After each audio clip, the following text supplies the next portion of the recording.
ঝাল ভর্তা দিয়া ভাত খাইতে মজা। আর ওল খাইলে নাকি বুদ্ধি বাড়ে। দিন দিন যেমনে বুদ্ধি কমতাছে, তাই ভাবলাম ওল দিয়েই ভর্তা বানাই। চলেন, ওলগুলো কাইটা ধুয়ে সিদ্ধ করে নিলাম। তারপর অনেকগুলো শুকনো মরিচ ভাইজা নিলাম লাল লাল কইরা। সাথে দিলাম 1 মুঠ রসুন আর 1 মুঠ পেঁয়াজ। এখন এগুলো লাল লাল করে ভাইজা নিব।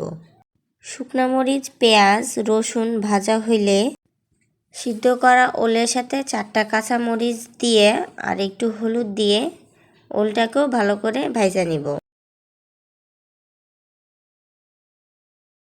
এবার আসেন ভর্তা মাখানোর পালা। ভেজে রাখা শুকনো মরিচের সাথে লবণ দিয়ে ভালো করে এগুলোকে মেখে নিব।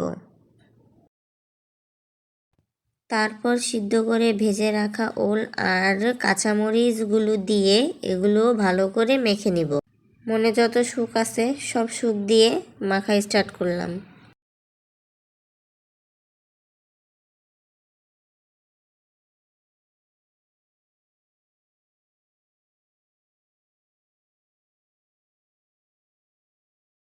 ওলগুলা সব ভ্যানিশ হয়ে গেলে ভাইজা রাখা রসুন আর পেঁয়াজ দিয়ে দিলাম। এখন এগুলো ভালো করে মাখায় নিব। সব ভালো করে মাখানো হলে পরিমাণ মতো লবণ আর 2 পিস লেবুর রস দিয়ে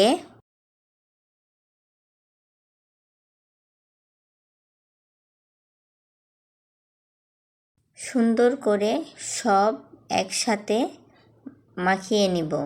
তাহলেই রেডি হয়ে গেল আমাদের ঝাল ওলের ভর্তা। আর লেবুর রসটা কিন্তু অবশ্যই দেবেন, কারণ মাঝে মধ্যে ওল একটু গলা ধরে।